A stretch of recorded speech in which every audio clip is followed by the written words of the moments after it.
Yo, what up? It's Donut, and you tuning in to all your Illuminati news. And we are here with Paranoid American. We got a big show for you today. As you enter the room, smash that like button, please, and thank you. Get this video out. We got a lot to go over. As Paranoid just talked to one of the great authors of the world, David. I'm not even going to say his last name, but you just talked to him. Congratulations on that excellent interview. And shout out to Nate as well. Enjoyed it very, very much. Go subscribe to Paranoid American so you can go watch this over on his Twitter. Absolutely incredible. How was that interview? Congratulations on that. I don't know his last name was even, but it makes sense. It does make sense. Maybe we should just bleep out when I try and put this on YouTube. It went great, man. This was actually the second time we got to talk to him. The first time, he's such an awesome guy to talk to because you ask one question, it'll lead to like 15, 20 minutes of just nonstop dropping jewels on you. And I missed out on the last time. I was like, man, I really wanted to talk to him about AI because it was just starting to really, really blow up. It was like maybe a year ago, maybe not even that long ago. And this time, as soon as we started talking, he came right out of the gate talking about AI and breaking down his new book trilogy where he just released the third. Like he just released his complete new thought. And I was able to ask him about, I started reading him in the late 90s, I think. That was when I first found Ike, was like 98 or 99. And I've kind of followed through all of his different theories over the years. And he was able to bridge what I remember in the 90s to what he's just coming up with now in 2024. Yeah, look at you. You got you got the whole collection. I pulled out this is my favorite one. I'm Free, where he hangs dong on the cover. My favorite one. 30 books, he said. He's been doing it for about 30 years. 34 years, he said, and he's dropped 30 books. Yeah, and people say people keep these books, but they don't read it. I've actually read his books. Like, okay, yeah, the Trap is, I think, the first in his new trilogy. The Trap goes over his life. Goes over his life a lot. Phantom Self I really enjoyed too. I think that would be my second favorite book of his. But yeah, congratulations. The podcast was excellent. So I got a bunch of topics that he talked about that I wanted to bring up. But also, I'd like to thank everybody for the support of the Illuminati comic. Is an absolute success. It's doing so incredible. Thank you so much. We've passed the stretch goal yesterday. We wanted it to be at 15,000. Now it's almost at 19,000. I'd love to see it crash through 19,000 before the end of the show. Go to illuminaticomic.com. I got those links down below and pinned as well. Go check out all that because the stretch goals, we funded it fully 3 minutes in. Then we went past all the goals. Couldn't believe it. We unlocked this goal, 15K last night. The next stretch goal is 25K. And every time we pass these goals for the Illuminati comic, we get to give people more goodies and gifts when we pass those. So thank you everybody for your support. And thank you, Hillary. Where's that? My bad. Hold up. Why are there so many Chan photos up? Sorry about that. But what Ike was talking about was the deprogramming. That was important. He said it's not about the awakening, it's about the deprogramming. And I thought that was dope because it went into a lot of my research with him and then reading Robert Anton Wilson's work and getting into the autonomic nervous system of the belief system, how have this imprinting in us. So it's deprogramming, and it made me think of television programming. Why do they call it television programming? And doesn't the TV Guide logo just look like doesn't the YouTube logo just look like the TV Guide logo, just recreated for the programming we have now? I never noticed that. It does, right? I think so. It kind of looks the same. But the programming of the autonomic nervous system. Oh my cat. My cat's scratching at the door. I'm gonna let you take over as I go. Okay. As I Well, go get actually, as you were bringing up the YouTube logo, I remember that Michael Sarion had a really good talk. It was anyone ever wants to look up pretty much the best Michael Sarion video is from the 2003 Conspiracy Con, and I believe it's called "The Subversive Use of Sacred Symbolism in the Media."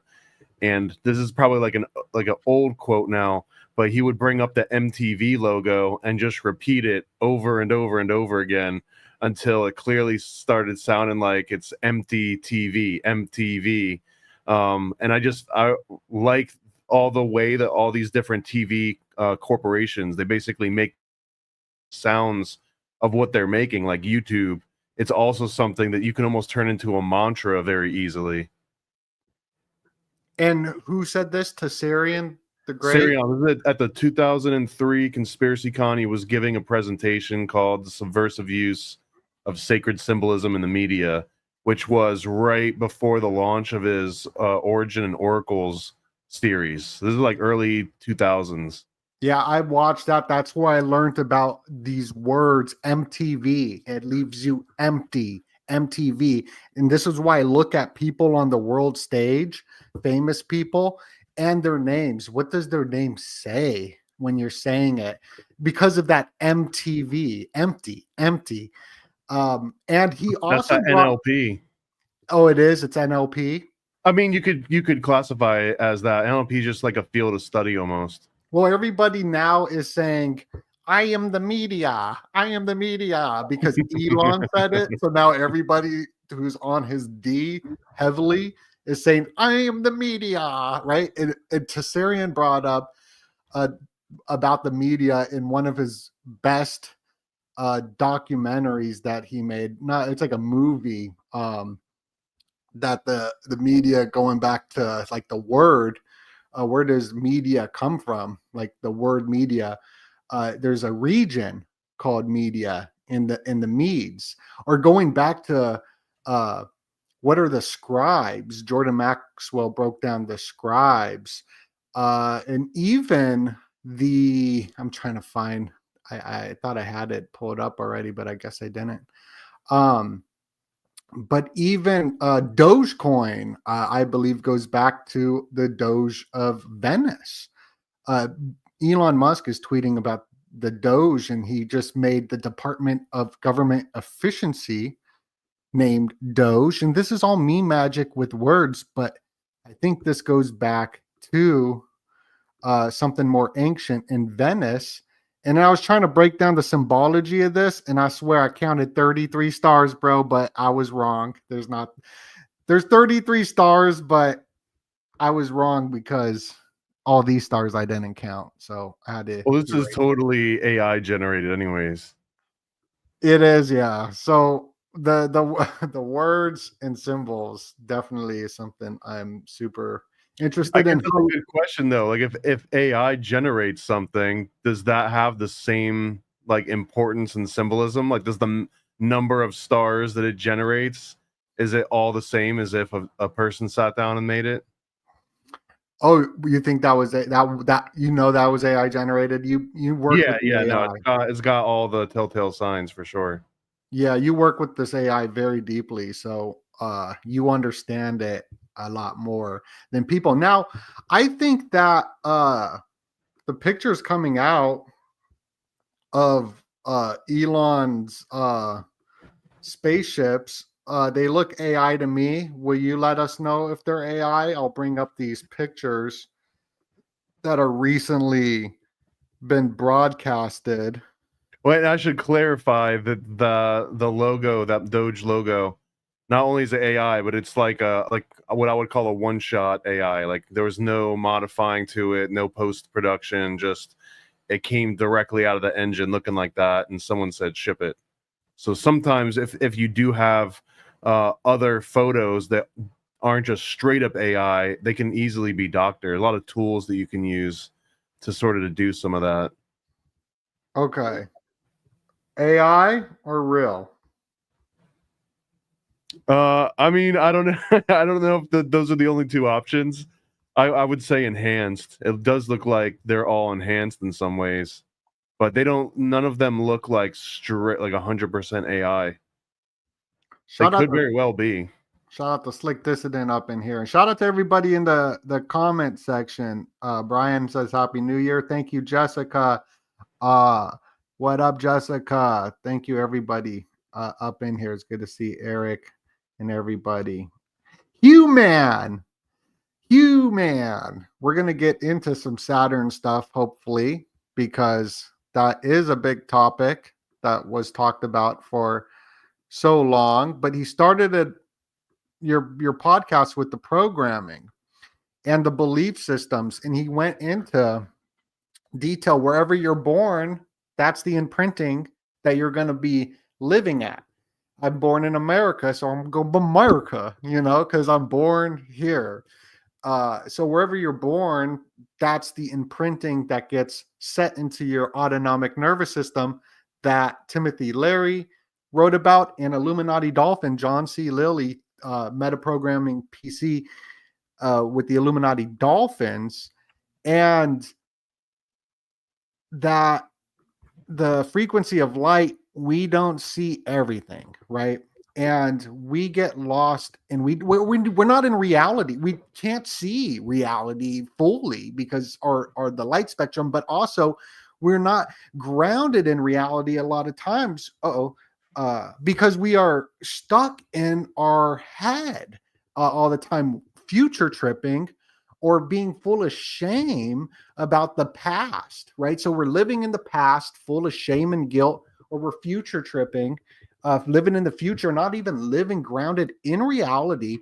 Where are we right now with social media and all this? Especially me, I have a big issue and problem being hooked on my phone all day long, like not in reality of what's happening. And then I can get into fear. Then I can get into paranoid American. I'm an actual paranoid American walking around, freak. So grounding myself into reality has been so self-compassionate towards myself. And he was ending your stream towards the end talking about the self-compassion that I thought was really cool. And he does do this in his books, where the books are like super scary. Then at the end, he gets all spiritual with it.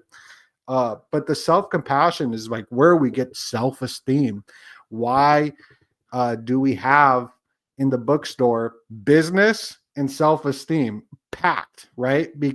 Because there's a lack of it. There's a lack of we're very lonely, but we're full of tons of people everywhere and no one looking at each other, no one saying hello to each other, And it's good business because if you know how to make yourself feel good, then you know how to make other people feel good. And a lot of the time people are just like, oh, I can make money doing that. So that, like, usually you got the business and the self-help books usually are packed for those same reasons. Yeah, and it works with who actually controls the planet, which goes into I just will say big farming companies. I don't know if I could say what is actually going on. But we are so close to crashing over 1,000 people. Please smash that like button as you enter the room. I'm joined with Paranoid American. We're doing these streams every single night for the launch of the Illuminati comic. And thank you so much for supporting us, smashing through these goals. We're going to be launching this. Well, we launched it. And look at this. We're trying to get past that 1900 mark today. So go click the link below. Let's try to get this past 19K. Well, not to mention it's the last day that you can get any of the early bird specials. So by the time that we do this show tomorrow night, the early bird specials will be gone. There'll still be dope deals and great value on all the different ones, but this is the last chance. It was only if you back it in the first 2 days to help us really pump the algorithm. Yeah, so you'll get the VHS box as cheap as possible. And there's the Illuminati Street Team and the Illuminati Yacht Club. The Illuminati Yacht Club's been the most popular one, I think, in my opinion.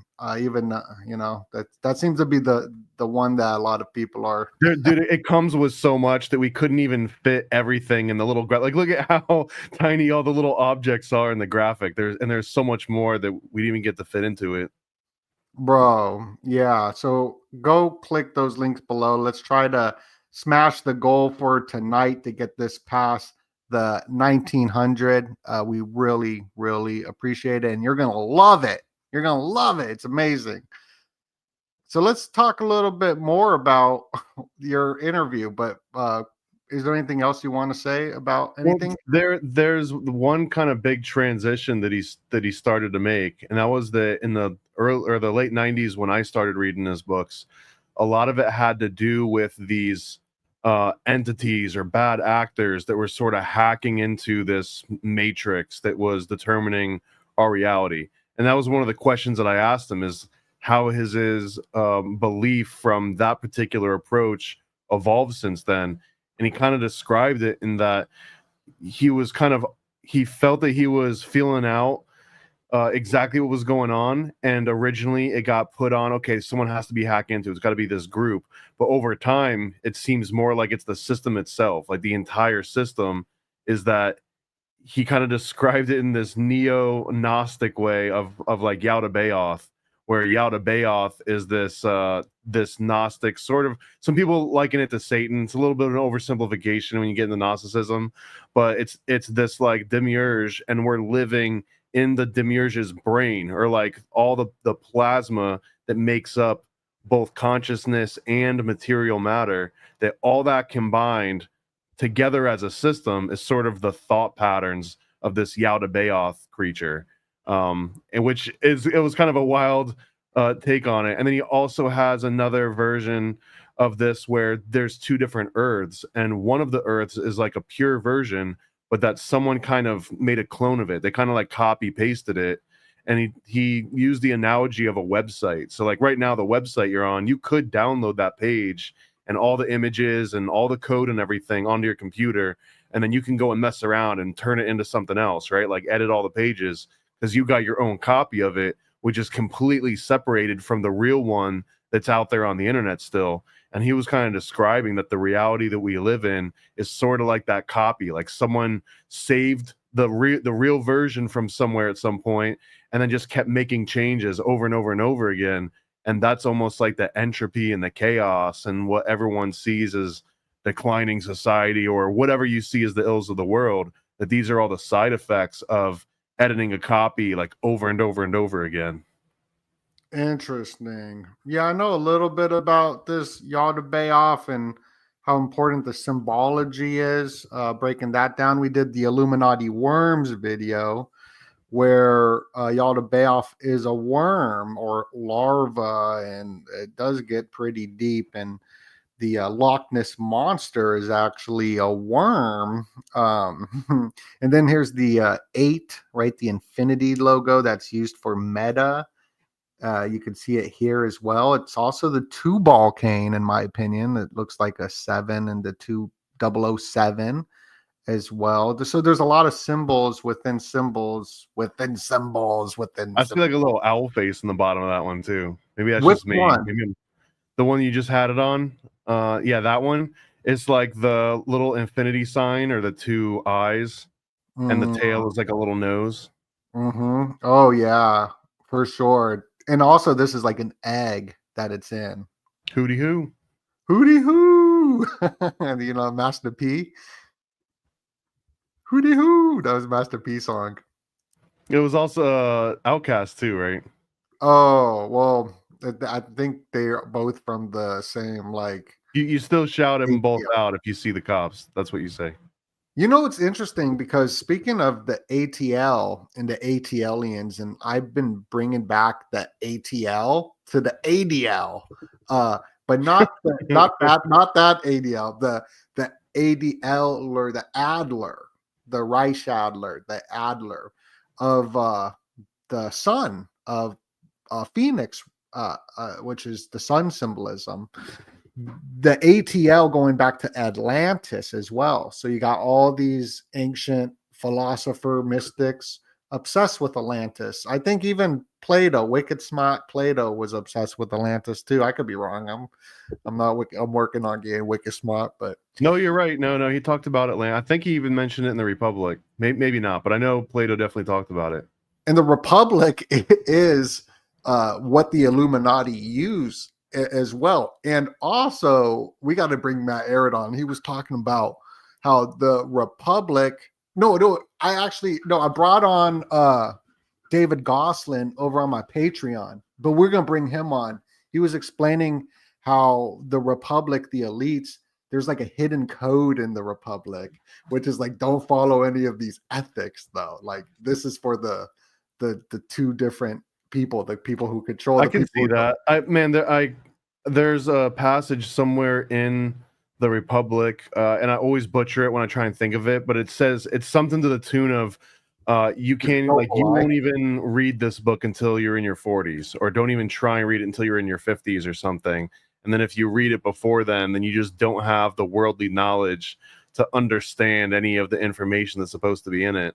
So I kind of do feel that he would have been the master of making like an esoteric version and an exoteric version. But there is one part that I don't know if the Illuminati follow, because it seems like it would work too well. But he's talking about, on one hand, the Philosopher King, but I think they also describe a version of government, which it's oversimplified, but it makes so much sense, is that you basically get like 50 people in a room, or in a simpler instance, you get like 4 people in a room to represent, like the millions or whatever, the 4 people, and they all decide, okay, here's the role of someone that works in the lower class. Here's the role of someone that's on like the high echelon upper class, and you kind of determine what all the roles are going to be, and how those people's lives are going to live out.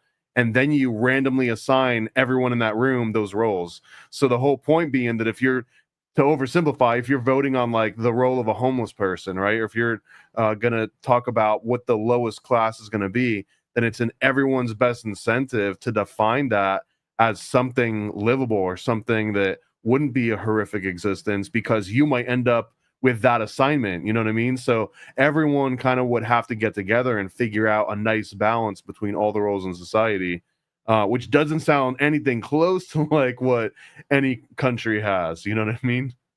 And one of the things I brought up to him, and we're going to bring him on, you could watch the interview that I did with him over on my Patreon. It's up. But we're going to bring him on to talk about it as well. And I was like, yo, this is like the Kabbalah before Plato's Republic, like how there's like a hidden esoteric message in the scriptures, but but in the Republic. That's what I said. I was like, it was crazy. And we got to bring on Slick too. Slick, I don't have your number. Give me your number. I'll call you every single day. That's probably why I don't have his number. People probably know how much I like Slick. Yeah, we go get Slick up on the channel. And if there's anybody that you want us to podcast with, put them links down below or put it in the comment, and we'll bring them on, because we're doing these streams every single night for everyone's invited. Everyone's invited the next 30 days. 30 damn days going over this. But going back to the ATL and where these words come from, where do these memes come from? That I listen to a lot of Atlanta music, especially Gucci Mane, and I've been listening to Gucci Mane. He always says I'm up in the streets. He doesn't say streets. He says streets with no T. And I was like, I'm going to write the Illuminati Street Team instead of Street Team. But I was like, what does like that actually mean when I look it up? And I'm happy I did, because it doesn't mean just a funny play on words instead of saying street. I've never looked up street. Yeah, so street is okay, so this is not I got a Marvel right here. Street is a chaos spirit. Oh, maybe this is just a made up thing. It's part of the Marvel. This is a comic book thing. This is a street. Screet, screet, screet, Yeah, screet. maybe Gucci Man was like, "I'm all up in this screet." You're like, I "Oh, love that's what he being meant." screet. Yeah, maybe. Okay, so maybe it's fake. He was on Earth 616. But this is another thing though. Look, it's a Sprite, right? So people drink Sprite and they don't even know that Sprite means vampire or spirit. Uh Going back to like the etymology and these words mean like everyone drinking Sprite with their codeine, right? In their lean. It's like a mixture of Well, vampirism, I like feel too though that's because Sprite was the only major soft drink that advertised towards Black Americans in the 90s. Like they had like Sprite was sponsoring all these hip hop battles, and they were like really doing their best to own that demographic, to say it the way they probably said it in some of the rooms. So now you see Sprite as being the one that kind of gets adopted for making your lean. Like it feels like this is the side effect of the money they invested in the 90s. oh, for sure. I got them Jolly Ranchers in my cup, in my cup. I like chopped and screwed music, but I'm slow paced. It was interesting. I was at the grocery store today at the OK at the Circle K, and the guy working there was playing Mozart full blast. And I Like didn't classical Mozart. classical Mozart full blast, just bumping it. And I didn't notice when I walked in because I'm just in my head. I'm listening to my own stuff, my own thoughts. No one talks to each other. And it was like the first time I'm up in there and I'm like making jokes at people and talking to people. And then I realized the music was different in there. So I think that just little frequencies, like David was talking about the different vibes that you get off someone, like those are like out there in this bioenergetic world of plasma ocean, that the sound frequencies like make you want to talk to people or make you not want to talk to people. So that was just an interesting thing that happened. Well, the way that he was describing it is, and I know he reverts back to this analogy often because it's the most practical, but that like imagine the reality outside of the tiny little spectrum that we can see in the world of frequencies, right? Or even that we can hear in. But that if you think about it like Wi-Fi, like a Wi-Fi signal has a constant stream of data that's always being broadcast, and you can walk through it and not even know that you just walked through more information than your brain would ever be able to sort of comprehend in a lifetime, right? And that this is sort of the different frequencies that we might be responding to, or that we've been conditioned to only respond to a tiny little narrow band of this so that we wouldn't be able to pick up on it, but that we're still capable of receiving these frequencies and decoding them, but also that us just in the process of decoding it can sort of change the frequencies. So just like a mood that somebody gets in can affect other people getting into the same mood, or playing music can change the way people are acting on these like small little scales. But that it's almost that there's a motion set in place to make it so everyone's just an input terminal, so that everyone's just kind of reacting like you're just a screen or a speaker, and that you're not affecting the rest of the outside world. But that was kind of the big message that I felt he was delivering, is that we also can put frequency into this grid and have some sort of a result. Even it sounds futile in some cases, but that you don't have to just be an output device. You don't have to just be like a screen or a speaker that just plays back the exact frequency that's given to you, and you can affect the ones around you. Oh man, yeah. I mean, you could even see it with casinos, how they play music to keep you in there longer, or even Trump at his one of his rallies, he was just chilling, listening to music, and people were just fainting all over the place. Like I feel like there was something up. Was it YMCA? Is that what he was playing? He was playing the YMCA, yeah. And you play. It's funny, like you know that one song that's like, uh, they play it at all the different uh weddings and all that, where they're like, no, Thank chop you, chop It will slide. appreciate No, that. chop chop slide. Now slide to the left. Now slide to the right. And then Electric slide. I think so. But once it comes on, like everyone stops what they're doing and goes to the dance floor. It's like a mind control thing. They go to the dance floor. I don't know. I could be. Like, that's when you're too far down the rabbit hole. When you think the cha-cha slides. You start four dancing, square dancing. But all cultures dance, which is interesting. It's like a primal kind of thing. People mosh pit in this like circle, which kind of goes into the Saturn matrix, the rings of Saturn, in my opinion. And there's that kitty cat. Mosh pit's a great example because if you're on the outside of one, or God bless you, if somehow you find yourself in the middle and like you didn't realize it was forming, but you can feel the energy sort of manifesting around that. It's almost the same feeling as when there's like a hurricane forming, or even like there's tornadoes in the area. You can almost feel the energy just in the area that you're in because there's something there. And then you kind of get like it's also sweatier and stinkier when you're in a mosh pit. Yeah, in the mosh pit is the circle that all people do. We Jews do it during the Hava Nagila. The people dance around a maypole thing, ring around a rosy. Like it's just like a natural dance that people be doing in the circle. I even saw like a group of people jumping and dancing in a circle.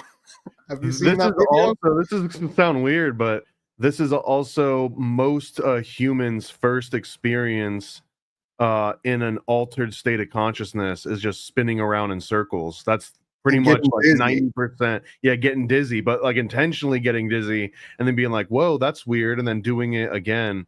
I would do it all the time. I mean, it's usually an indicator of someone that might have an addictive personality too. Oh yeah, I'll be spinning around. Yeah. I'm sober. I used to do artwork with markers, and I used to squeeze the marker on the paper until a big pool of ink would form, and then I would blow on it really hard and make these weird like you would blow it really hard things. Yeah, all the time. But I would end up hyperventilating and getting like real lightheaded from doing that, and that was my experience on that. from the blowing. Yeah, I was so much blowing. Bro, I don't know if people know like Slayer, that Rick Rubin was like their mentor. Shout out to Maverick up in here, Crypto Alchemist up in here. There's a show, it's not even the best show, it's called Universal Income Guys or Universal Basic Guys or something. But they had an episode recently, it was kind of funny, where they call Rick Rubin the rap Santa. And I thought that kind of fit. Because he's like the big white dude with the huge white beard, and he's always hanging out with rappers. Yeah, they call him the rap Santa.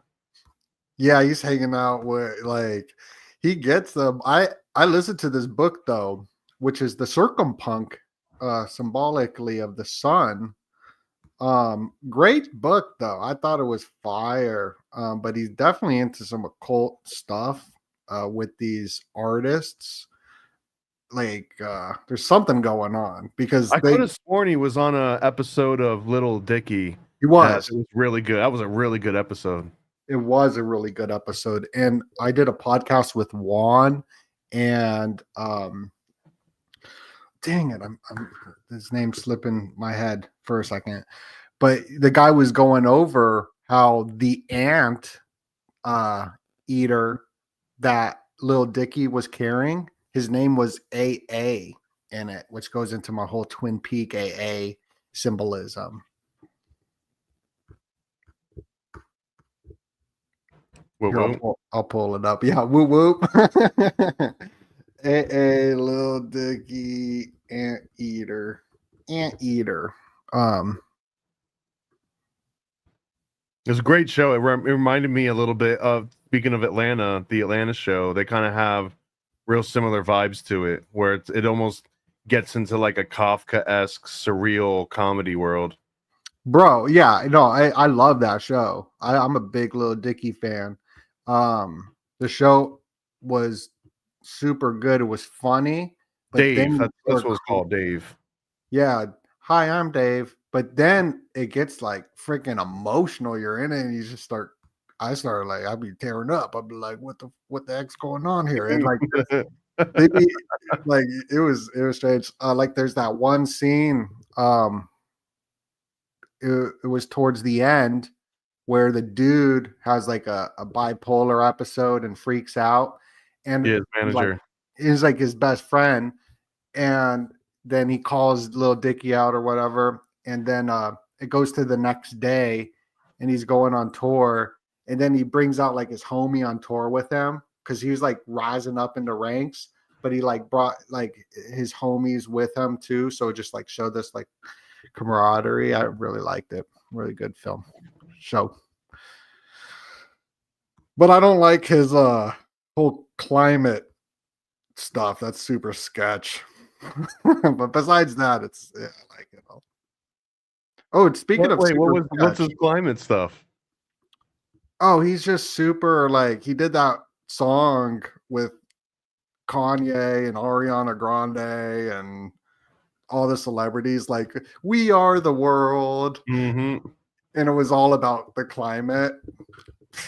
I wonder if those big ensemble like music group things are just a product of yesteryear. Like I couldn't imagine any of those coming together and then not being ridiculed online. I think that was the main thing too, is that We Are the World and all the previous ones, they didn't have the internet of people just straight clowning on them immediately. So I think that might be something that doesn't happen as much anymore. We are the world. It's so stupid, but it's so cool too. There's a Simpsons episode of We Are the World, and it was funny. Oh, there's David. I'm just playing. Looks like him. No, he was with Yalda Bayoff in that picture. Yeah, no, that's yeah, no, Walker, that's yeah. Screet. That's Screet. Yeah, it's great. And this is the 128 code. I wonder if they recorded it on the 128 code. Stevie Wonder, he's been sticking up a lot for P. Diddy. He said he saw nothing at the Diddy party. This might be a little too soon in passing too, but man, before P. Diddy, I had heard very similar things, rumors about like Quincy Jones kind of being like a P. Diddy in a lot of ways. So I wonder if he's just so OG and he just had so many credentials that he gets to fly by like under the radar on that. Yeah. I heard Tupac and Quincy. I think it was Tupac who was saying that Quincy Jones wanted his butthole. I was gonna say his masters. Oh yeah, something I don't remember too much. It was a while ago. But speaking of P Diddy, I'm happy you got to watch the Apprentice movie that we were covering on the last stream. Well, how did you think? What was your thoughts on that? I thought it was phenomenal. I love the movie. It obviously was out to make him look absolutely horrible. Like they basically took all the legal, like all the lawsuits that have ever been compiled against them. They took some of the memoirs from Ivana Trump, and they dramatized like the very worst aspects of them.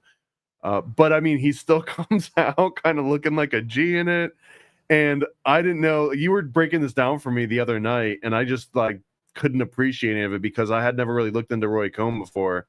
And now I want to go and do a whole deep dive on Roy Cohn because it seems that Roy Cohn was everything that Donald Trump wanted to be, but that Donald Trump was able to kind of stand on his shoulders. Like that, the whole premise of The Apprentice is that Donald Trump is the apprentice of Roy Cohn, and all of Donald Trump's sort of art of the deal and his rules and all of his slogans and his entire way of being. This movie plots it out as though he just kind of adopted it from Roy Cohn. Well, yeah, Roy Cohn. A lot of people don't know this. This gay, Jewish, conservative man. Well, Well, he wasn't gay. He just liked to have fun times with dudes. That's that's the quote and that they I. show it in the movie. That was And crazy. he kind of says it. He's like, there was an interview where he goes on like one of the talk shows, and they ask him like, "Hey, are you same sex attracted?" They say it in a different way, and he's like, "No, Yeah, because way. I'm powerful, I'm decisive, like I have all these qualities that are incompatible with that lifestyle." So I really do think that in his mind, like he could do these activities, but it wasn't in like a same-sex attraction way. It was like in a dominant way. It was like it's in the Roe Cone way. Like it's not if it doesn't count if I do it this way.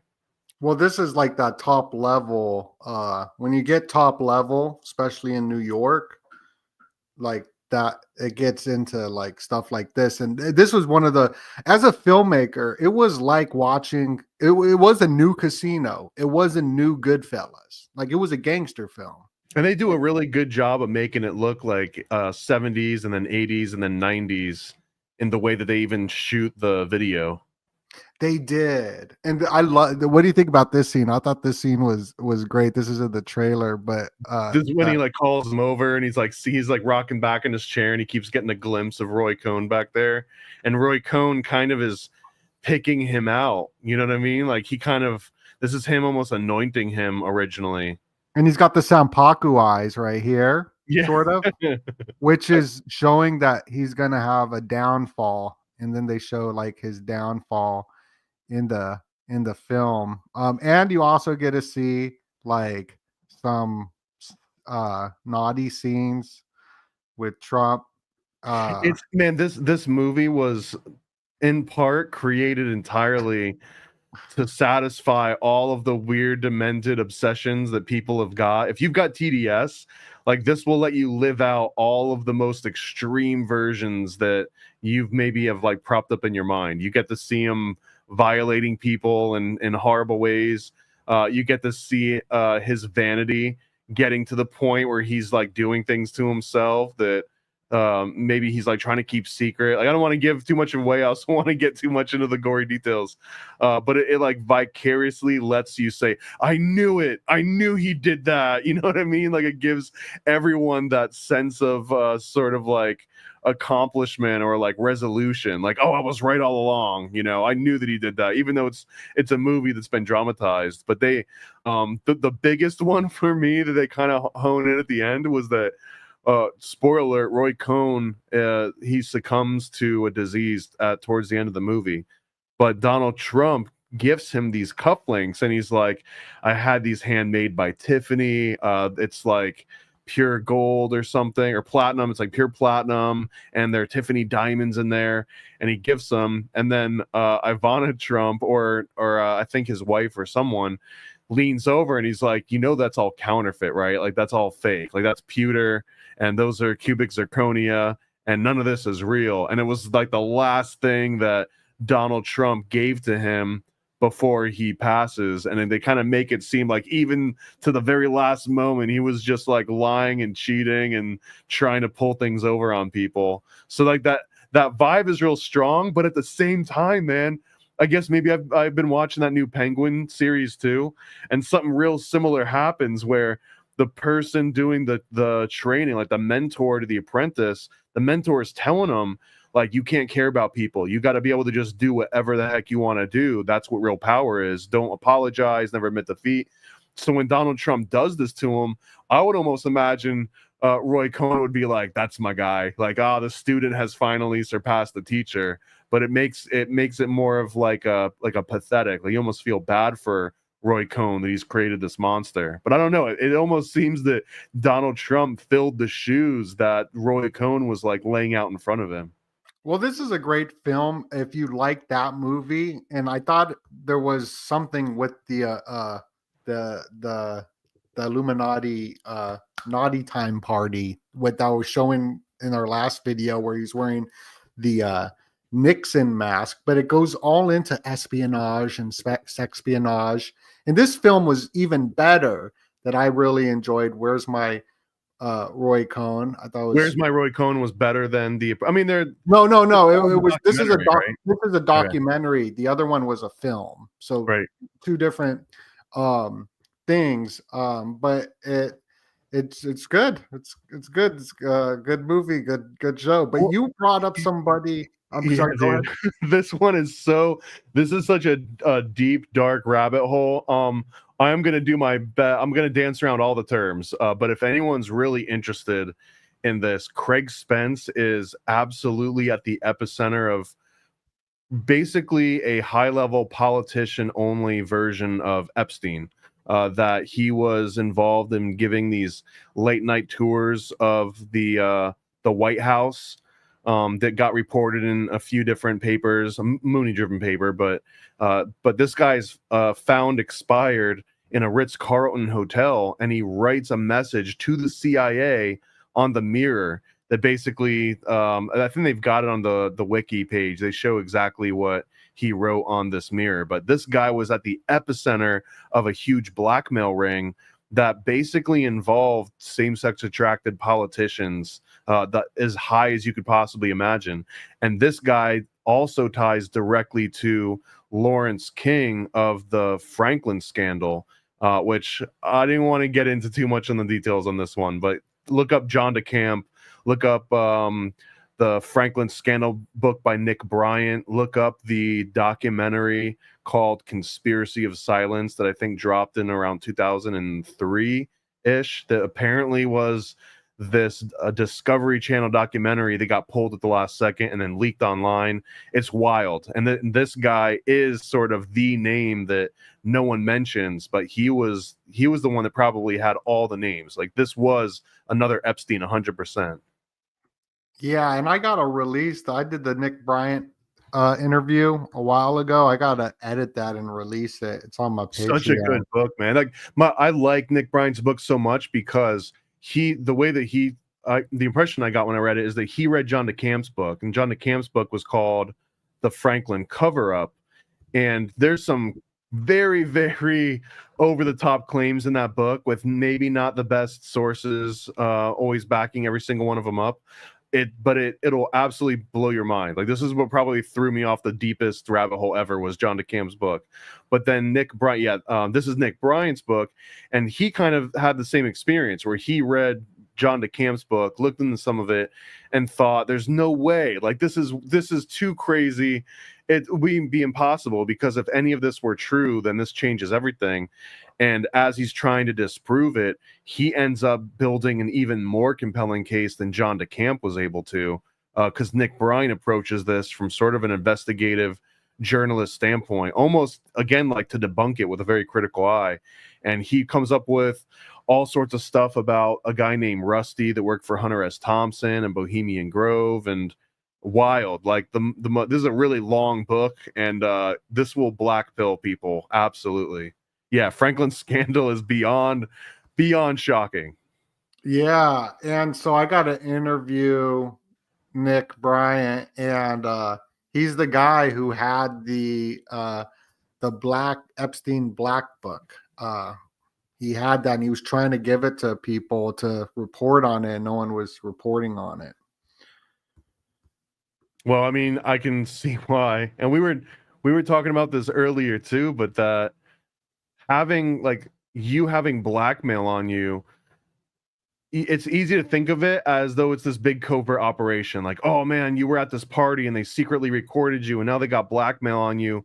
What a horrible situation, right? I mean, you kind of got yourself into it. But there's also an aspect of, I know if I go to this party, they're going to record me. I know that Roy Cohn or P. Diddy or Epstein are going to have blackmail on me. But you also want them to have blackmail on you, because now there's a reason for, like, you have some sort of a value to them. Otherwise, they wouldn't even have bothered to get that blackmail on you. And I would almost liken it to that cult called NXIVM that had Keith Raniere and Allison Mack and a whole bunch of other people in there. They also had this blackmail, but that was actually part of the initiation ritual, that you had to provide them with blackmail. You had to record yourself saying something or doing something that you knew if it got out into the world would ruin you in some way, and that was like part of the cost of entry. So like, again, it's like you willingly get blackmailed because you want to be into this group, and no one gets into the group without having blackmail on them. Oh, shout out to Project Cheney up in here. Woo woo, Project Cheney. What up, Cheney? Secret Society, good guys, always repping. And I guess P. Diddy was one of the big investors who helped Elon snag X when they were grabbing it.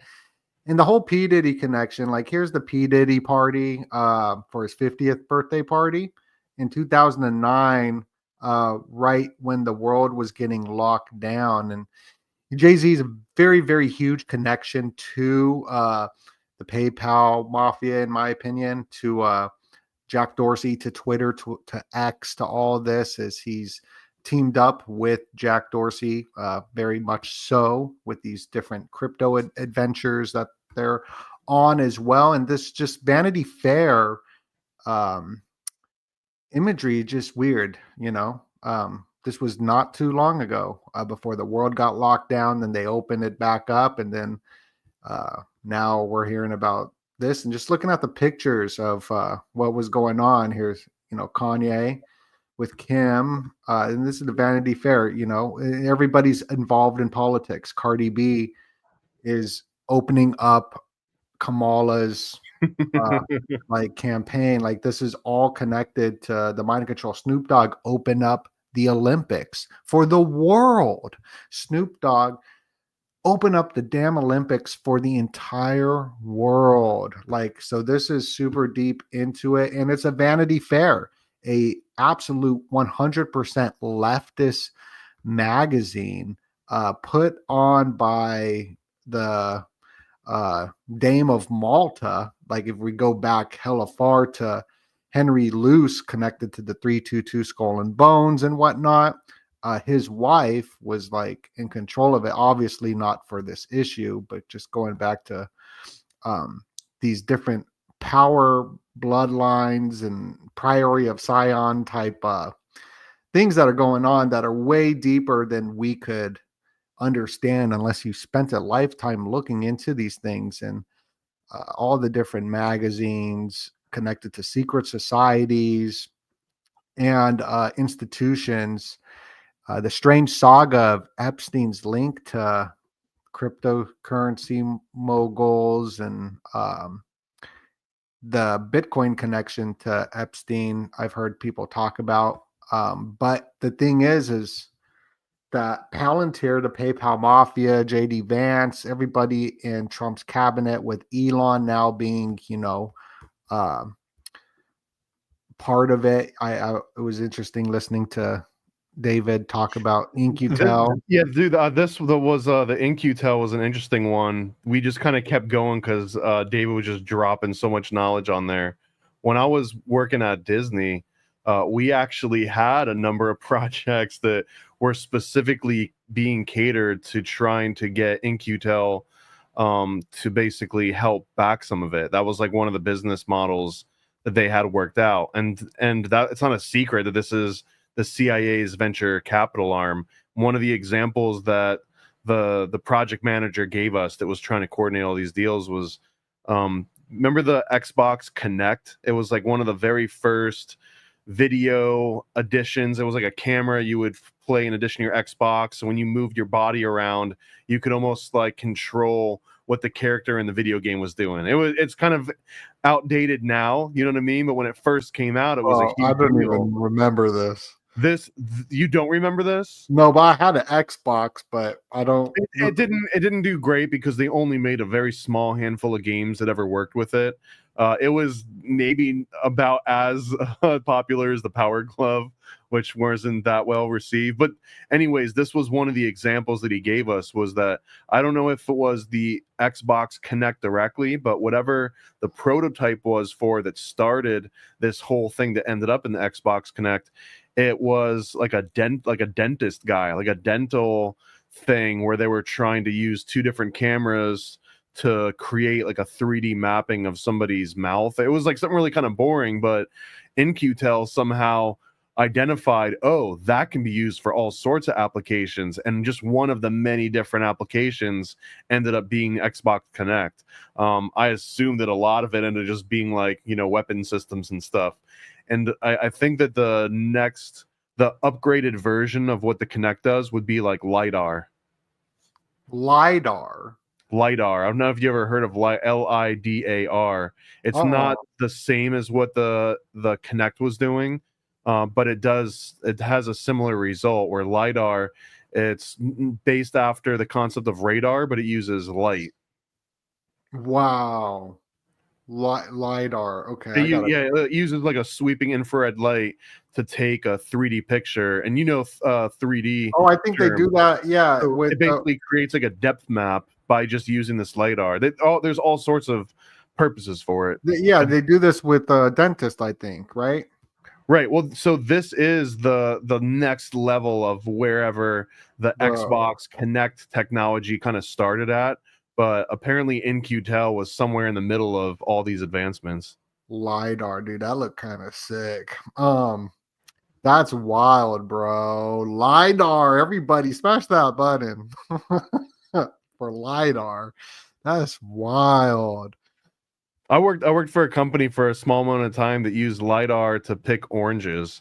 They would send these little robots up and down the orange grove fields, and it would map everything, and then using the LiDAR could actually tell which oranges were ripe and how big they were, and then it would use that to actually just like automatically pick them all. It's crazy. It's crazy how it works. That is crazy. I'm looking it up. I want to see if this company made a good video on how it works. Right here with the drone. And that's what Starlink's doing, right? Starlink. So remember before the Hawaii fires, there was the green lasers above Hawaii, like right before it happened, like a week or a month before. I don't know if you remember that story. Can the LiDAR be also green, or does it have to be red? I think it's infrared. It's infrared? Yeah, like it's not visible.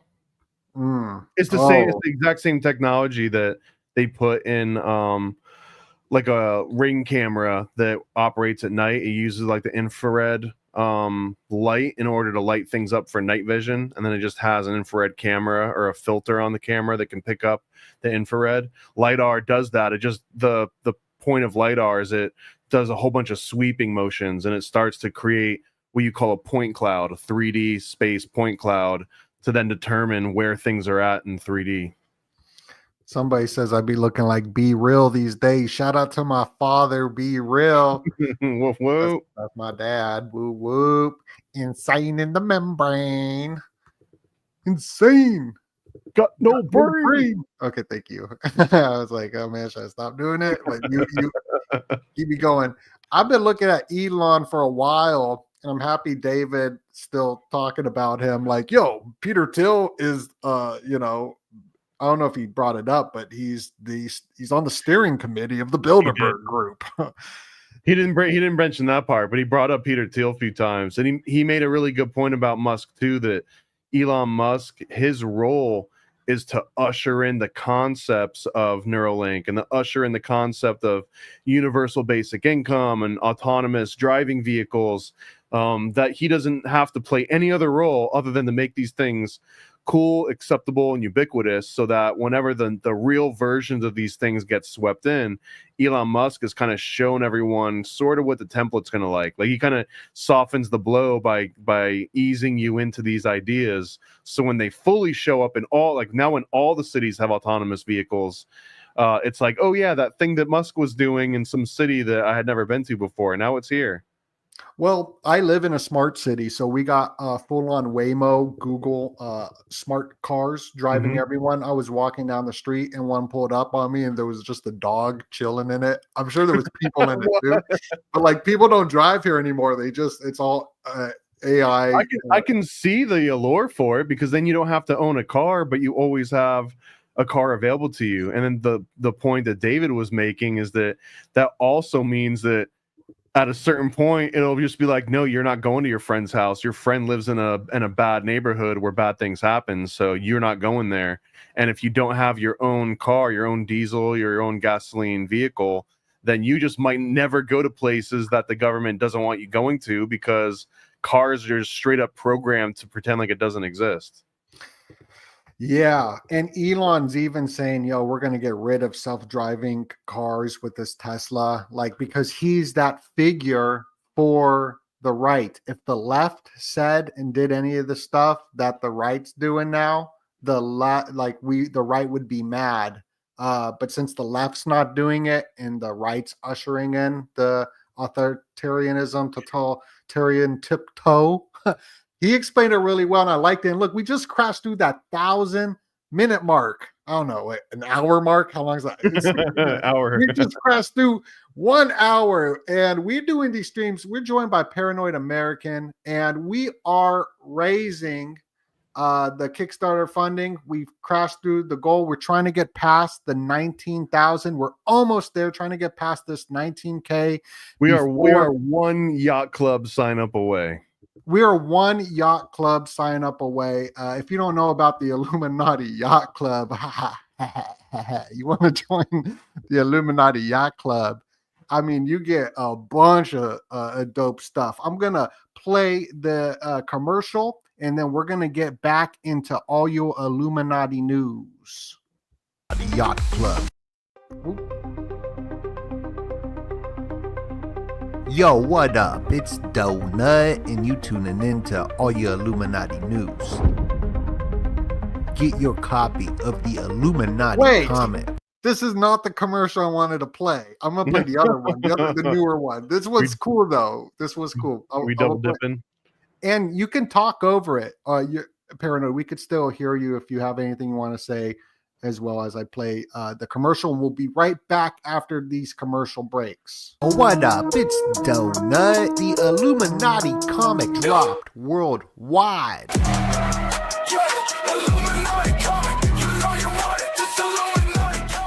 Get your Illuminati comic today about the Bavarian Illuminati exposing the infamous secret society. It's a chit track Illuminati comic. Make sure to go back this project. We were fully funded in 3 minutes. Learn about the full history of the Bavarian Illuminati. Adam Weishaupt, Alumbrados, Jesuits, Rosicrucians, Freemasons, and more. We got early bird access today only.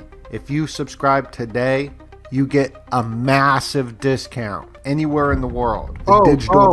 So yeah, tell them about the massive discount. This is ending, so maybe 4 tiers: the VHS box, the VIP VHS box, the Street Team, and the Illuminati Yacht Club. They're all on an extra deep discount for until less than 12 hours. You got like 10 hours to snag one of them. So the VHS boxes are an extra $10 off, and the high 2 tiers, the Street Team and the Yacht Club, are an extra $20 off. Again, just for the next 12 hours only. And then after that, it just goes back to the regular price, which is still 50% off on the Street Team. Yeah, so go grab it. But if you can't afford that, we also got other stuff that's very affordable. As we'll show you. I'll finish the clip right here. Early bird access today only. If you subscribe today, you get a massive discount anywhere in the world. The digital deluxe tier. Get the digital copy plus an add-on private video presentation. Get the black and white chit track Illuminati comic, or get it in color. I mean, I would get it in color because this is banging. Learn all the secrets. And the Donut VHS box. Get the early bird special. This ends today. These sell out so quickly. Very, very popular. So the Donut VHS box, I put these out every single year, in the new art for it. I just talked to Pukey Pete. He says it's so incredible. He's going to be turning it into a poster and a t-shirt. So I don't know what it looks like yet, but he does all the artwork for these VHS boxes that are going to be packed with goodies. And I'm very excited for that as well. So I'll keep that commercial short so we can continue because there's a lot to talk about. But help us pass our stretch goal for tonight. We're trying to pass 19K for tonight. Much appreciated. Thank you all so much. Those links are down below. And you've all been killing it so far. Like this has been more than overwhelming, the response for this. And it's absolutely been helping. I mean, I can see like all the different stats and everything coming in. So pretty much every time someone from me or you's existing audience grabs a copy of this, it triggers the Kickstarter algorithm to go and find a normie, and then it sells it to them too. So it's almost like every time someone that we know grabs a copy, a normie will also get a copy. So just like that's sort of the biggest inspiration, is that you getting a copy means some random person that probably has no idea who either of us are, might not even know what the Illuminati is aside from the name being familiar, and now they're going to be introduced to this too. That's sort of the biggest dream of all here. Oh man, yeah, I'm super excited. And thank you everybody for all your support on the launch. I think it's incredible. I'm super pumped for it. Super pumped for the Illuminati comic. I can't wait for it to drop.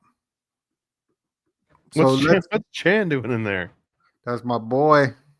That's my boy Blue. Look at this. Look at his eye right there. I think there's gonna. We haven't figured out the final, but I think that one of the sticker sheets is gonna have Chan. It might even be a Chan sticker sheet. Who knows? Thank you. That reminds me. Let's go into our next monkey segment. Cool. Oh, that's right. Yeah, we have a very important update for the monkeys.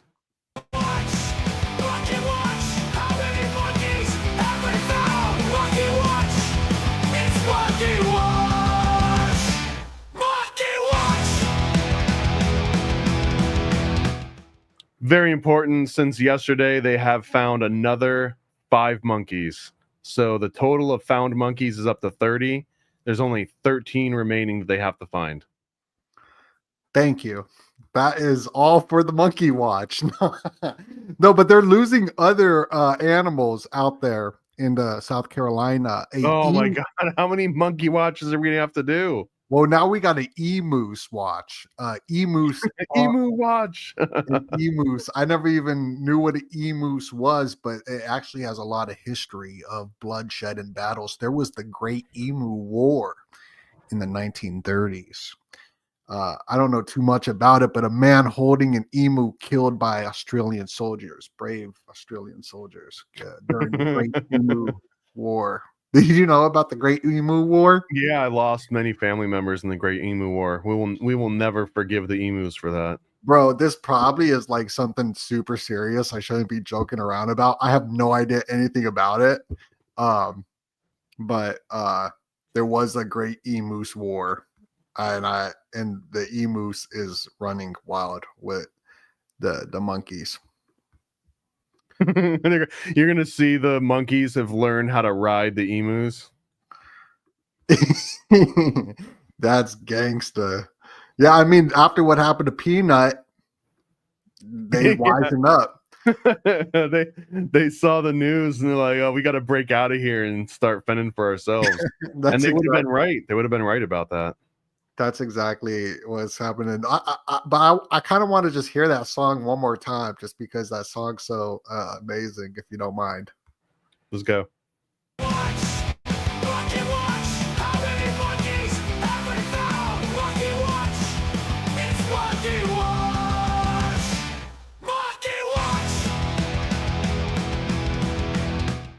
Oh, that was made on such short order too. I love that song, bro. That was amazing. And here's that. I found it. How everyone's saying, "You're the media now." In like Tessarian's documentary, he said it just once. He didn't dive into it, but he was like media.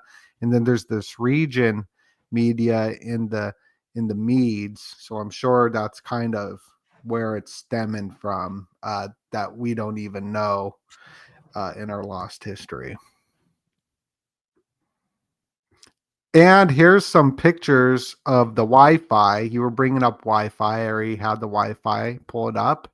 And the Wi-Fi symbol is the yin and yang, obviously, but it's also Saturn as well. It's a Saturn symbol and a yin yang symbol for Wi-Fi.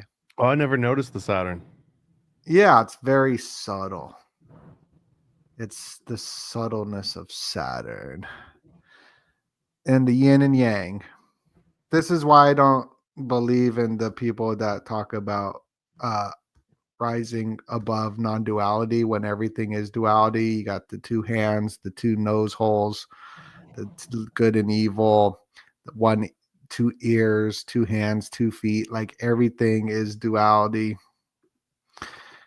And there's that yin yang right there. That arm, leg, arm, head. Arm, leg, arm, head. What else was I looking at in the news? Okay, so the prophecy has been fulfilled. This was a meme from 6 years ago of the squirrel going into battle. And Elon Musk says the prophecy has been fulfilled. But there's also another meme that came out from the future that we didn't get yet. And then the corn meme went viral after it. So there's something up with all that. It's just like I had like a little kid. Like, what? Why does the kid so excited about free corn? Have you not seen this meme of this kid? I've seen where the original meme came from, but no, I haven't seen a kid version of it. But like, what the implication is that he's super excited that there's corn. Yeah. Well, this is a meme stacked on top of a meme. Yeah, he's excited about corn for sure. Okay. Good for him, man. In the news today, mystery: FEMA staging 350 semi-trailers at decommissioned Air Force Base in Oscoda. Now, have you heard about this at all? Yeah, Osceola. That's actually right in my neck of the woods. Oh no, Oscoda. Where is Oscoda? Oscoda, I looked it up. And I don't know where I put it. I did look it up though. I don't know. It's nowhere important. No, I'm just playing. I'm just joking. Let me look it up. I'll find it. Oscoda. So whenever you hear FEMA staging some training, it never sounds like a great thing. I mean, yeah. I guess you want them to be prepped, but my mind always goes to those like old school AJ videos where they're like, FEMA's making the caskets. Yeah, no, for sure. That's where my head goes. It goes back into my traumatized mind listening to Alex back in 2006 or whatever, 2008, 7. This is on the tail end of his police state videos, which were actually pretty awesome. They were really good. Yeah. FEMA and Oscoda. So that's in the news. Elon Musk's Starlink satellites fall to Earth, but it is nerve-wracking for Americans. The American Meteor Society received 36 reports of a fireball in the sky over 4 states. An expert says it was possibly a Starlink satellite. I don't think so, because I saw something too in the sky yesterday around 6:30 p.m. And I've seen it before around the same time months ago. Well, the way that's phrased is so suspect. It says an expert says it's probably. So, okay, what kind of expert did they get? Like who exactly is an expert on saying like what something probably is, right? If it's a true expert, then they would have had like a better idea than a probably. That's crazy, bro. You're right. And this is the picture. This was one of the top stories on the Drudge Report. But we are coming up on a big meteor shower on 3/22. So my ritual prediction is Kamala is going to be the 47th president. I have not dropped that yet because Biden is still in office. And I think Biden's going to go through a ritual where he's going to have to step down. We see that Claire Underwood in the show House of Cards becomes the first woman 47th president.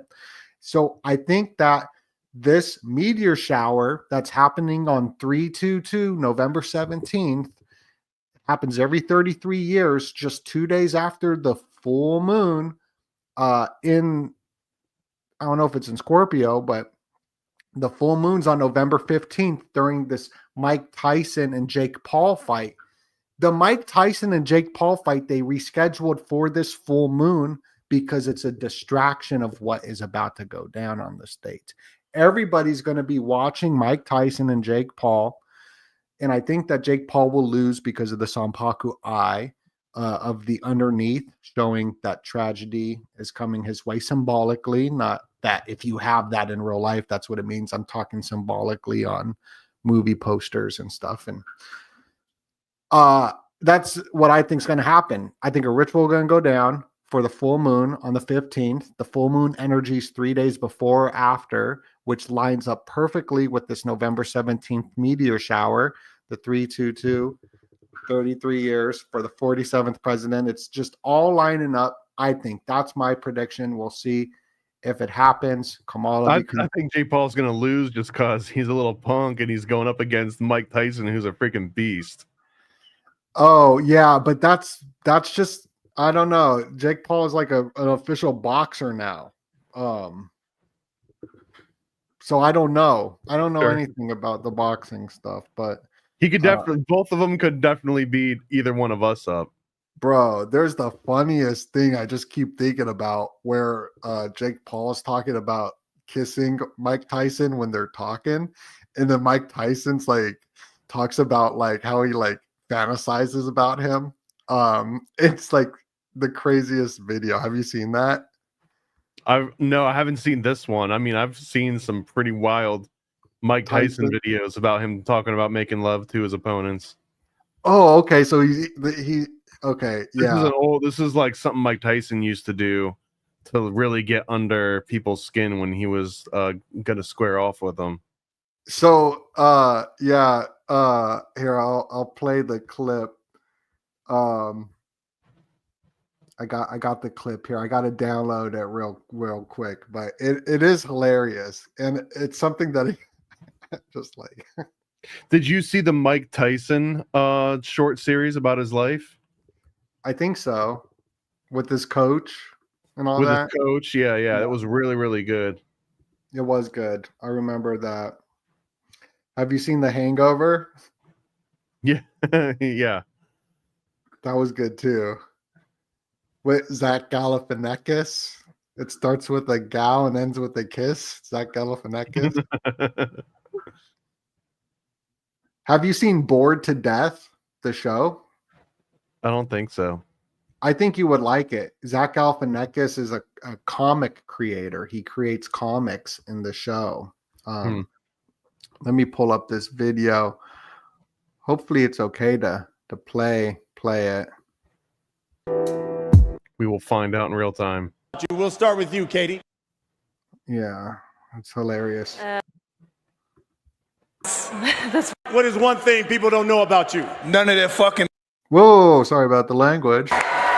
Hold on. Come on, Mike. Love to fight in the I gotta find. One thing people It's hilarious. don't know about you. I want to kiss Mike's big juicy lips. And then this is Mike Tyson's response. He said he Indeed. wanted to kiss you. Huh? He said he wanted to kiss you. That's so ironic that he said that because I saw a picture of him dancing at 16 doing that little dance on YouTube, and for some reason I had a erection. It's insane. This man has no filter. He's never had a filter. Yeah, he's on another planet than Jake Paul. Man, that is wild. He's on the Delta 9 planet. There's some wild stuff right there. I don't know. I thought that was a funny video clip. I just wanted to share that out. So what else is going on in the news? I think that Jake Paul thing, just to reiterate, is going to be the big distraction for the Biden ritual to put Kamala into office, because everybody's going to be looking at that. We were talking about In-Q-Tel, and I was talking about Elon throwing up his hands like this and how that was a symbol. And I got so much backlash. It freaked me out from the crowd when I talked about their god L, right? And it's funny because L, like the letter L, is the 12th letter, and there's like 12 is like the 12 zodiac signs, the 12 tribes of Israel, the 12 hours on the clock, and that 12 is connected to the word letter L, which I thought was interesting today while I was walking. And you look up Elon Musk, the first picture that pops up is this, and it's him doing this hand signal as well. He does this hand signal all the time, but that's like the first thing that pops up. So it just something interesting. Another thing in the news, Biden White House steams over suggesting he gift Harris an unearned presidency. What does that mean? Well, it sounds like they're not happy that there's even the suggestion that he would step down just so that Harris can become the first female president.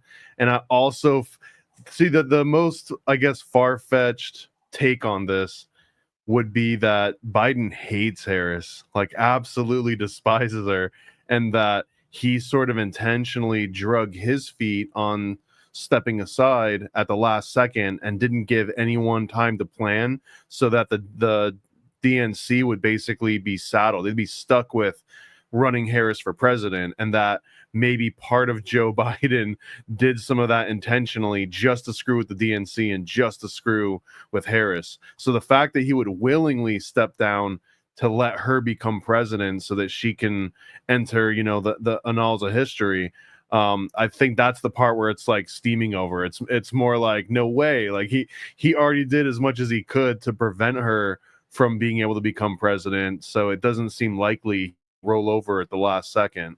But I mean, if he does, maybe there's something else at play here. I just couldn't imagine who would want to spend your political capital on getting Biden to roll over on this so that Kamala could just have an asterisk next to her name. Yeah, I think that they're going to put her in. Here's Claire Underwood, for anyone who doesn't know, House of Cards. She becomes the 47th president of the United States. And I feel like this is the predictive programming for this November 17th date, which is the 322 day of the year this year, because we're in leap years. It's usually on November 18th. But this November full moon is a super moon. It's going to be Thuper. The beaver moon. I've never heard of a beaver moon. It's a beaver moon. Yeah. And the day after it, pretty much, this meteor shower is going to happen on November 17th and 18th. And I just think it's all lining up for the ritual of Biden. And if we kind of go back to Epstein and Jack Dorsey and all that stuff I was talking about, Jack Dorsey tweeted first. His first tweet was on 322. I want to make that clear first. If you look it up in America, it was March 21st, so it's 321, but in other places it was March 22nd, which is 322 in 2006. And he wrote something strange on August 10th, which was day 0. And this has been huge in my research. Here's the tweet, day 0 on the August 10th date, because this getting serious. He's printing it out. I got the documents. And August 10th is connected to the Sirius star system. Very, very important for ritual. It's why Jeffrey Epstein died and was hanging on August 10th, in my opinion. I believe all of these sacrifices are connected to ritualistic dates for the helical rising of Sirius star system.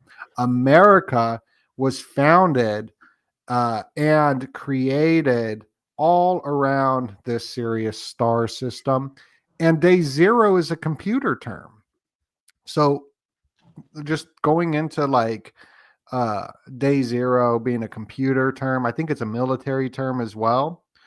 It's all connected to Elon, the new blockchain, and all of that. What are your thoughts on that? A 0 day is usually something that gets released knowing that it's not going to even last the whole day. It's going to get taken down, it's going to get deleted, reported, or that whoever released it is intentionally going to revoke it again. So usually a 0 day are released, and by the time that more than the first or second wave of people get wind of it, it's already gone. Oh, interesting. Yeah, so I think that there's a connection to that with the date. Let's see what else is in the news. What did I bring up? Let me see where I was. Oh, yeah. So this is just some news stuff going on in the news to keep y'all posted on all your Illuminati news. The Starlink satellites, which are lasers, 5th generation warfare, according to Elon on the Joe Rogan podcast. The left-wing conspiracy theorists like CNN and all that, Elon Musk used these satellites to steal the U.S. election.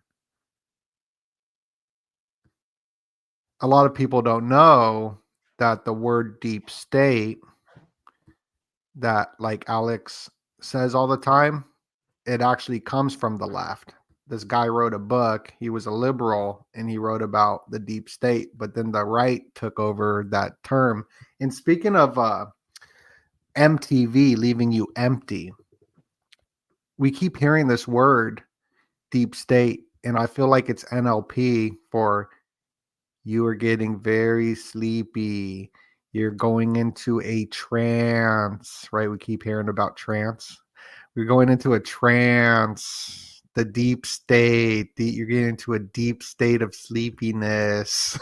Like, I don't know. I just feel like repeating things like that kind of go into the brainwashing. This is like the deep programming. This is like the NLP tactic where you start one story and then you cut yourself off halfway in and then you tell a completely different story and then you wrap that up and then wrap up the original one. Like that's what deep state is. Deep state is being able to implant that inner story and then cover it back up with another one. Somebody said asteroid landed in Washington. The asteroids land? Asteroid landed by DC. I'm going to look it up. Google asteroid landed by DC. Breaking news. We're looking at breaking news right now. Asteroids are landing in DC. I don't see the article for it. Some more stuff with the Illuminati news going on that's breaking right now is that Elon Musk wouldn't leave Mar-a-Lago. And it was funny seeing he's like not picking up on the nonverbal cues. Yeah, Chip's like, come on, get him out of here. Rushu issues. Anonymous warning about undersea internet cables. This is old news. Russia like already cut off the internet a while ago.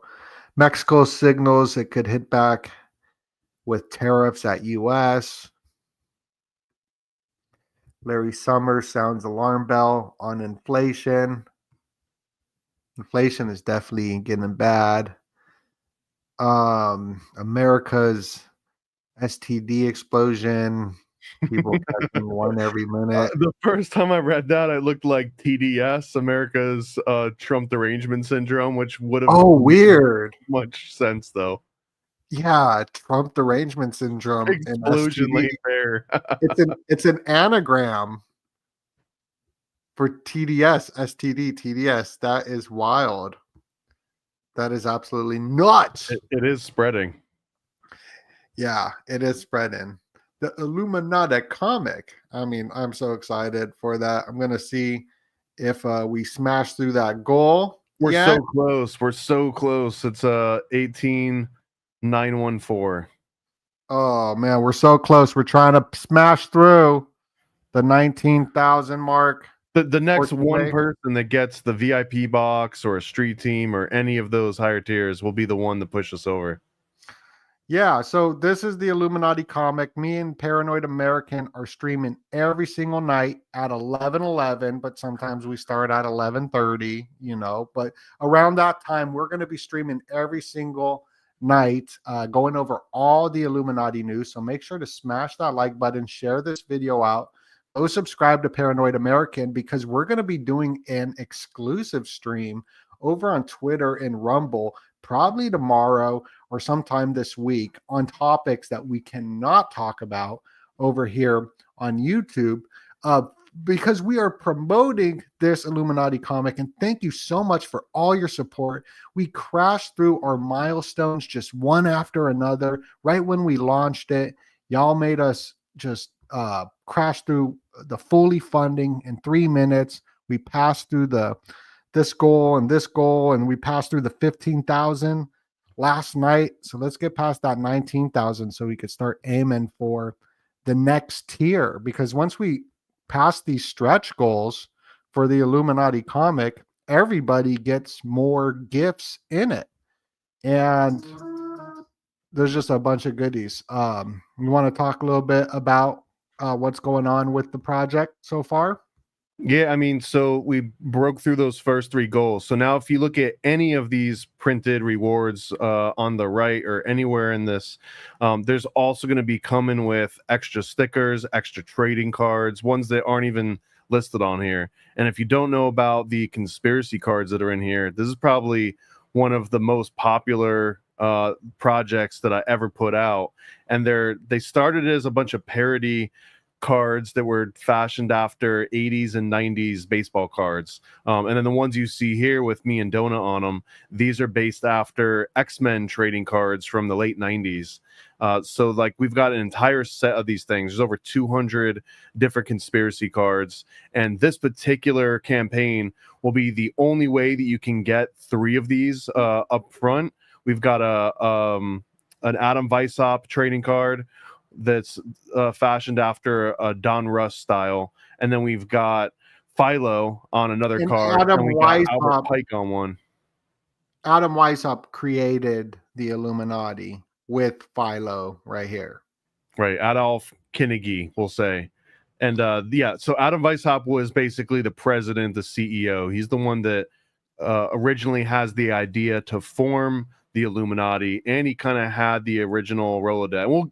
We're going to have an entire episode pretty soon just showing Adam Weishaupt's kind of rise to power, because we also detail it in the comic, but we got way more details we can get into. But Philo's the one that makes it fun. He's sort of, if you go on a cruise, right, it's not necessarily the captain that's going to show you a good time. It's the guy, the coordinator guy, the guy that's in charge of all the operations, the MC. And that's sort of what Kinnegi was. He was the one that designed all the different rituals. He was the one that made it so that people would actually want to join the Illuminati and feel like they were getting some sort of mystical lessons and all of that. So these guys are both based on my absolute favorite trading card template design of all time, this old Don Russ. And you can see in that corner it says the Illuminati Legends on it. And then if you get the VIP box, then not only are you going to get this extra Albert Pike card, but there's going to get 2 other cards in here that we haven't revealed yet. They're designed. I got the next 50 already ready to go. So those will kind of be surprises. We'll release those over the next few episodes that we do here too. So every night that you guys come and watch us, we'll do another little reveal. I think that Donut mentioned the VHS box cover is getting wrapped up pretty soon. The art print that you see here in the screenshots, it's actually a different one. It's an even better one that's going to end up coming with this comic. So we'll be updating all that and giving you a preview on it. And then because we hit that $15,000 milestone last night, there's going to be a second art print that everybody gets. And these art prints are essentially made after the Where's Waldo style. So each one's going to have probably like hundreds of different little characters and little things going on. And on the back, it'll tell you, here's all the things that you need to find. And it's going to have all Illuminati related symbols. So these were all of the different things that as Donut and I were working on this comic, and we would come up, it would be awesome if we had this in here and this in here. And there were just lists of like hundreds of seemingly unrelated little nods. Well, we're taking all of those. This is kind of like the cutting room floor and putting them into this huge Where's Waldo style. So everyone will get a postcard sized version of this. And then as we go up through the different milestones, maybe we'll even include bigger versions, like big posters of them. Yeah. And also tell us a little bit about this Illuminati Yacht Club, because it seems to be very popular. I knew it was going to be popular, but it comes with a lot more stuff that I don't think people are aware of. And you can get this. If you go to the bottom of that page, the Kickstarter, there's a sort of a list of all the extra things that it'll come with. Yeah, right here. These are all the different. So it'll have a tumbler, like a stainless steel tumbler that you can bring with you on your yacht. We'll have a custom shirt that I think we're probably going to put a poll out. So we'll ask you guys what designs you want. Do you want a tee? Do you want a polo? Do you want a big graphic on the back, a little one on the chest like this is a badge? So we'll let the people that actually backed it kind of drive a lot of these decisions as we go. Also, there's Shungite, or as I know Tommy and Donut like to call it, the Shugnite sort of pendants. These are going to be handmade by Oregonite, and they have got all the right sort of ratios and all the materials to make real orgone pendants. But as you can see, that these are being fashioned to look like little sprinkled donuts. So well, see, I've always had one, so I'm really excited to get custom made ones that look like donuts. So I always like this, so I'm and really these are just the prototypes. So we're keep working on these and make them look really dope and have like a little necklace that'll come with and everything. But these ones are just going to come automatically with the Illuminati Yacht Club. These won't come with anyone else's. The one that I'm actually the most interested in, because I would use it constantly, is the towel. It's a huge beach towel, and it's going to have one of those art prints, one of those big Where's Waldo style art prints on a freaking beach towel. It's probably going to be like my favorite thing ever. So yeah, I'm really excited about that one too. There's a challenge coin. There's a metallic challenge coin. There's a keychain. Like I said, there's so many more things that we couldn't even fit in all of the lists on Kickstarter. Yeah, it's absolutely incredible. And on top of that, the VHS box, these sell out like immediately when I make them. I make them every year, and I sign them. They're full of gifts and goodies, but they're limited. And this is the first time ever where we're able to send them out internationally. So anywhere in the world you live, if you're in Australia, you can get these. If you're in France, the Netherlands, you can grab these today. And we're going to show you the new Illuminati VHS box cover art this week. And Pukey Pete, who creates the artwork for them, he says that this is like the dopest art that he's working on, that we're going to definitely make it into a poster and a t-shirt as well. So it's going to be super sick. And I'm really excited for it. Well, I appreciate you, Paranoid American. Make sure to go subscribe down below. Help us get past through that mark of the 19K before the end of tonight. That would mean so much to us. And smash the like button. Go visit Paranoid's channel and check out his David interview. Absolutely incredible. Very, very good podcast with Nate. Shout out to Nate. It was really, really well done. Anything else you got to say for us? Whoa, whoa. Whoa, whoa. Much love and God bless you.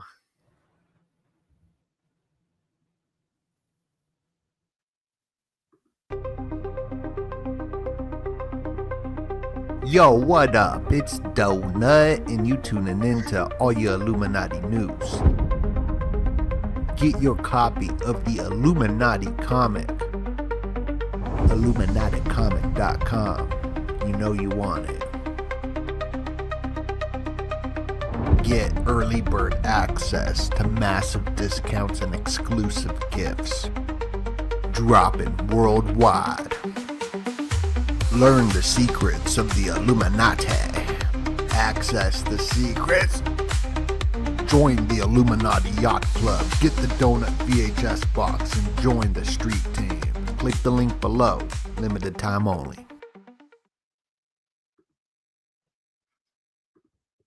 Illuminati comic dropped world. Yo, what up? It's Donut. The Illuminati comic dropped worldwide.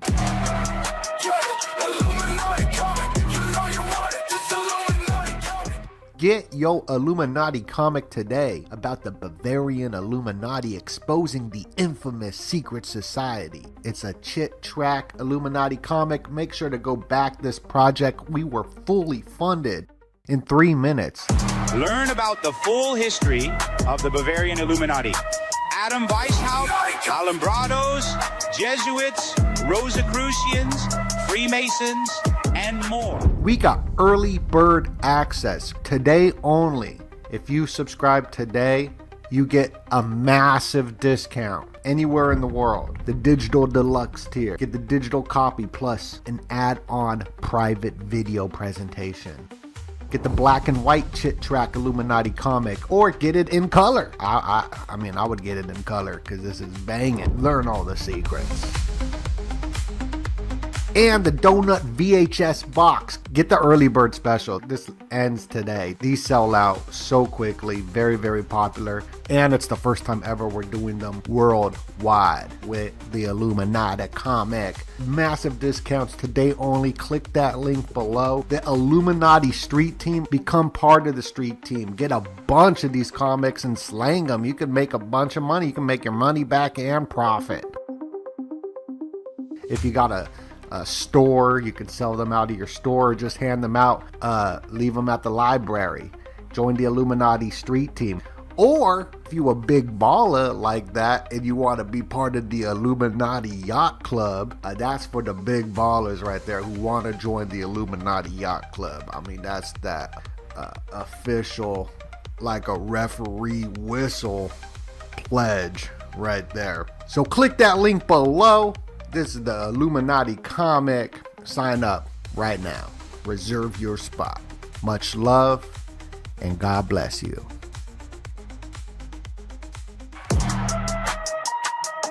That's right, it's the Illuminati comic from Donut and Paranoid American. Get yours now at IlluminatiComic.com.